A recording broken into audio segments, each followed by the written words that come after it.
Hey everyone, in today's video I want to bring you behind the scenes in this room to a shoot that I just finished, a real shoot. I just finished it, I shot in this room, and I want to show you how to cinematically light a room like this, how to put some decorations in the background, some negative fill over here. I want to break it down for you so that you can see a real life scenario on how you might use a tiny little room like this one. This is a tiny room.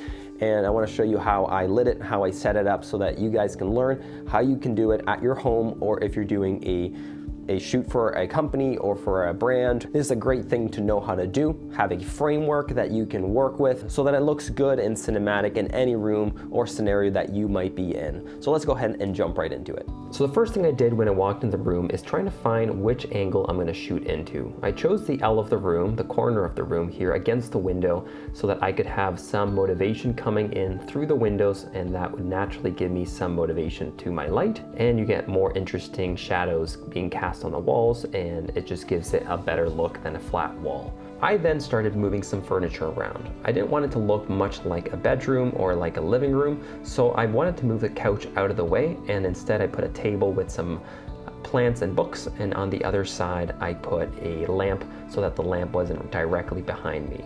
Another thing I did that you'll notice here was removing the picture frame from behind my head. I didn't like how close it was to my head, and especially if the subject was going to be moving back and forth, I didn't want him to go in and out into the picture frame and just become distracting. The main light I had was directly next to the window so that it would look like it was coming through the window. This is what it would look like if I turned that light off. And I just put a big umbrella, it's like a really large, like 6 or 8 foot umbrella, I can't remember, around it, which creates this really soft light that you can see here in my face. The only problem with these really large parabolic umbrellas is that it just spreads light everywhere.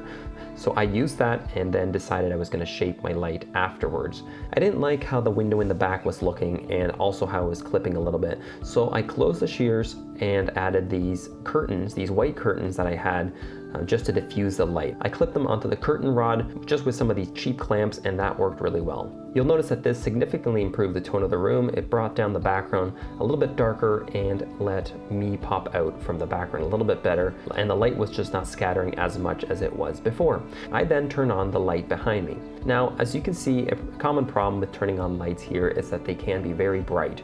So there's a couple things that you can do about this. One is having a light bulb like the aperture light bulbs that you can buy, or some kind of LED panel. One quick thing that you could do if you don't have one of those lights is, if you have some paper around, you can tape it onto the inside of the shade. This will lower the output of the lamp. Now, you do have to be careful if you have a light that is not LED. They get pretty hot. Just be careful how close you put it, and just monitor that if you are going to do something like this. But what I did is I just stood one of my LED lights here, just like that, and then that created just the enough level, and I was able to control the exact level that I wanted coming out of the lamp.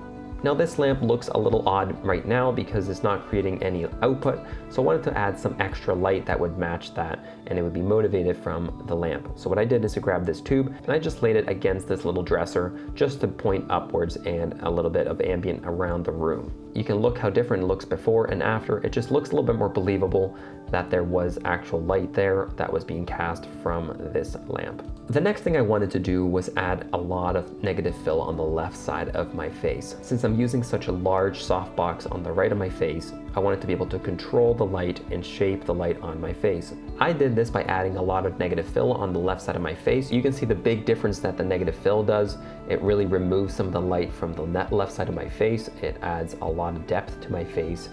And even on the background, you can see in the background there near the picture frames, it really brings that level down so you have a little bit more contrast in the background. In the background, you can notice that I have a very checkered effect where it goes dark, light, dark, light, dark, light across the background and across the front too. In my face, you got dark, light, dark, light. So now what I'll do is I'll play it backwards so that you can see all the different steps in reverse, going back to the beginning shot of how it all started.